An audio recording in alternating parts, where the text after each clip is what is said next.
Take the Leap is the podcast where we get real about the roller coaster that is entrepreneurship and life.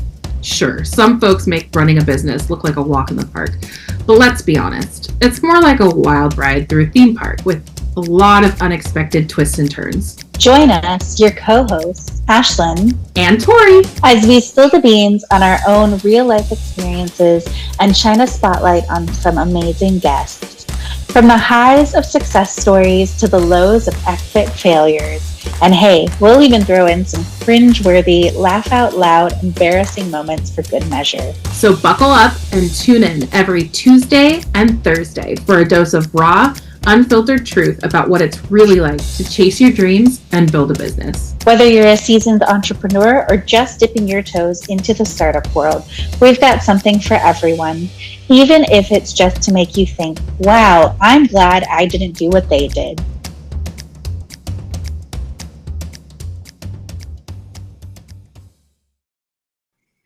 Hello, everyone, and welcome back to the Take the Leap podcast.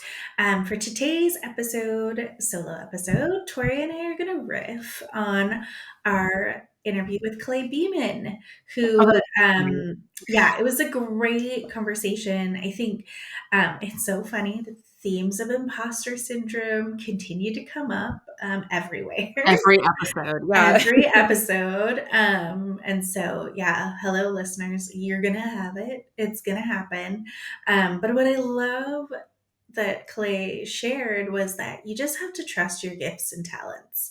Like, I think this is definitely something that I've been thinking about a lot because, you get in those moments where you're just like, we're not making as much money as we used to. Oh my gosh, that client decided to and it's nothing that is your fault. Like, I guess I can also riff off on shit's hard right now in the world for me because, and I'm sure this is impacting you too, Tori, because nonprofits are going through the ringer right now with federal funding. Like, the federal government just decided that there's no EPA grants anymore. There's no funding for there's more limited funding for domestic violence and sexual assault survivors.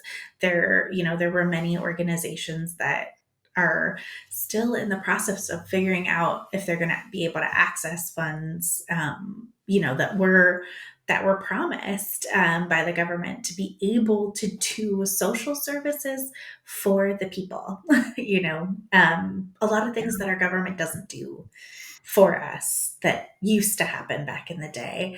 And so it's scary. And because of that, I've had some clients say that, hey, we need to, have a little less hours from you, a little less time with you. And,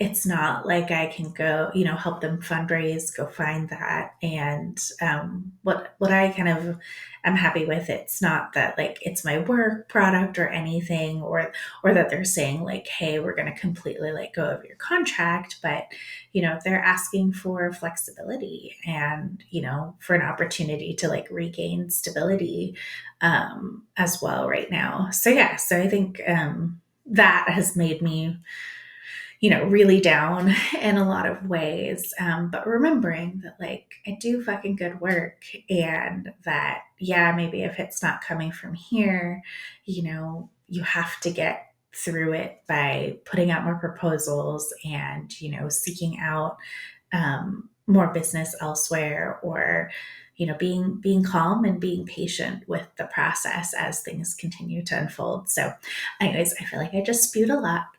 What about you, Tori? How's imposter syndrome impacting your life? Well, no, I agree with you wholeheartedly, 100%. I do work with a lot of nonprofits and have been kind of going through the same things. But I also just feel like in general, I've just been living in imposter syndrome for so long now.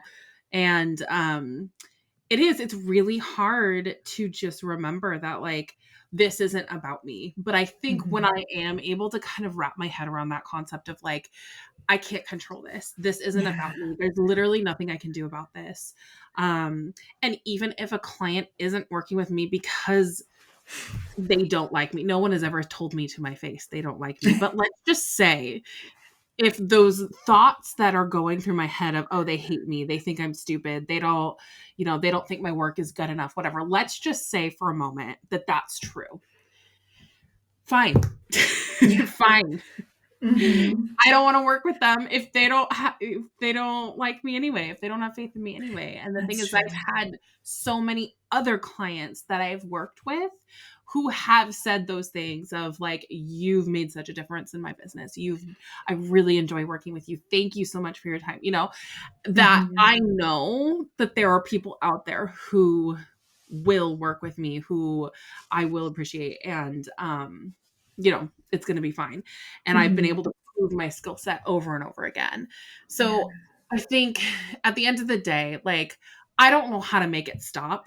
I think it's a constant battle that Mm-hmm. everybody's going to go through. But one thing she did say, and I think we even posted it as like a clip on our Instagram, is she said that one of her like biggest pieces of advice that's really stuck with her throughout her career was to control your thoughts, which Yes. I love so much, because Mm-hmm. the thing is that we can't control what someone else thinks about us. We can't control what's happening in the world.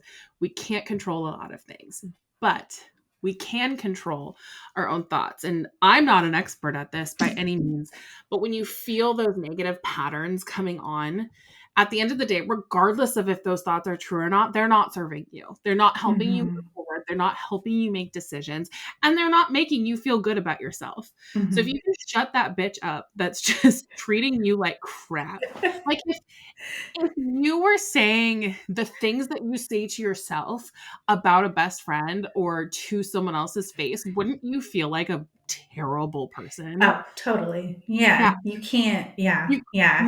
no. And Yeah. so if we can collectively find a way to treat ourselves with a little more kindness and respect and have a little bit more belief in ourselves, and I think the only way that we probably will do that really well is by starting to control our thoughts. And so Yeah. really loved that reminder. Mm-hmm. I need to like put that on like a That needs to note be a in my sticky note. I feel like I have said this before, and maybe this needs to be the year that I do it, but like little office. oracle cards from our Yes. guests, or like, Oh my God. which would be really great to have. Because yeah, I feel like we've had like a lot of good nuggets. Like another one that's coming up for me is like All Money Isn't Good Money from Mhm. Spencer. And yeah, Yeah. there's been some really, really powerful nuggets of wisdom from our guests so far this season, or I'll say for this year, because I think I was telling somebody the other day, I was like, we say it's season 2. This just might be the podcast. I don't know, whenever we take a break, we'll take a break. But yeah, there's been a lot of good information that folks have been sharing. And those, and it helps you realize that the limiting beliefs that you have about yourself, a lot of other people are dealing with it, right? It's just like anxiety.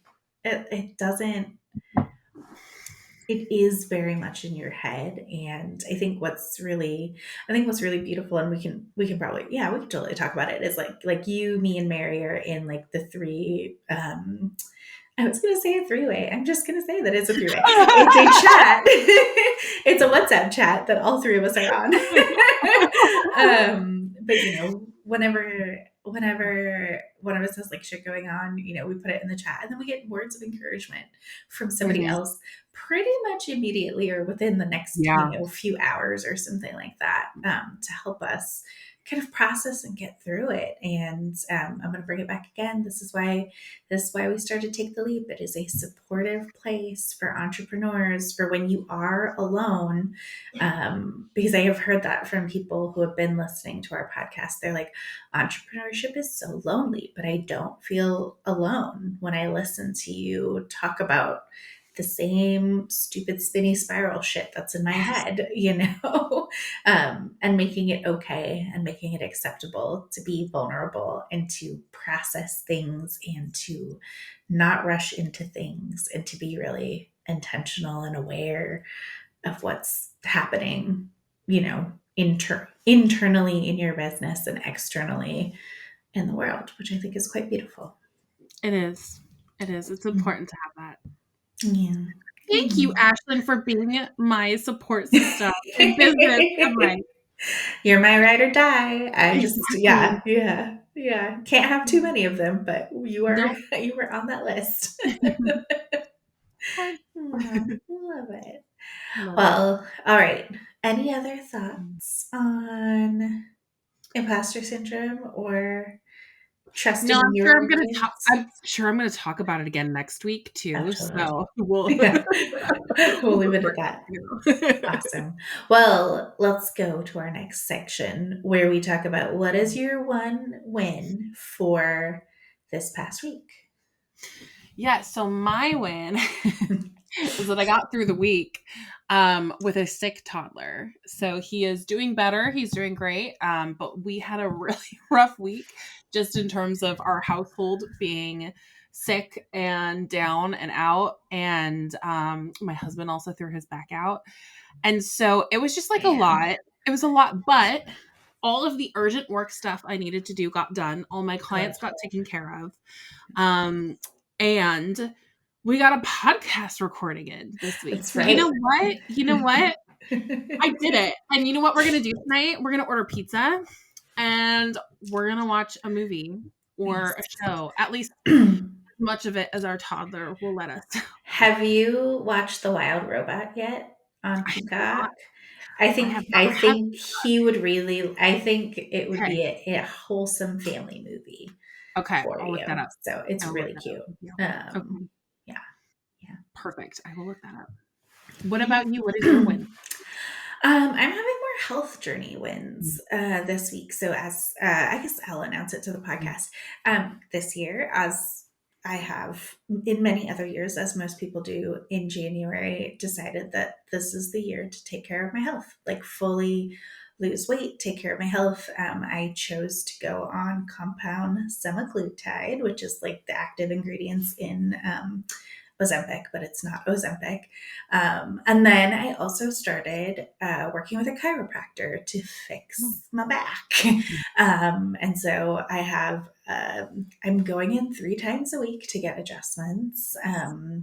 And really hoping after 8 weeks that this will have resolved itself. But even after that first session, I was like, wow, this is wild. It was just a different format than I was used to, but I'm hopeful and feeling really positive about, we've said this before, taking care of yourself as an entrepreneur is just so important because if you are your number one system, you are the engine that controls your business. So I'm feeling really positive about that and it continuing to go.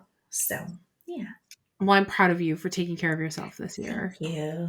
Yeah. It's hard. It's very hard to do as an entrepreneur. Yeah. And it's really easy to fall into that pattern. Totally. So yeah. Go props to you. I know you were working on it too, which is great. We're getting there. We're getting there. As they say, slow and steady wins the race, but it's been feeling positive. Well, now what is your do better for this week? And I have used this as a do better before, and it really flared up this week. I need to have better patience. In business, yes, of course. We just talked about how I had a bunch of proposals that went out. I had a really good it was looking up to be a really good start to the year because all these discovery calls I had and proposals that went out, and then a few of them didn't come in, and then the others are just kind of dragging their feet a little bit. And so now I'm definitely pivoting a little bit of where I thought that was going to go, which is totally fine, and that's kind of how business is.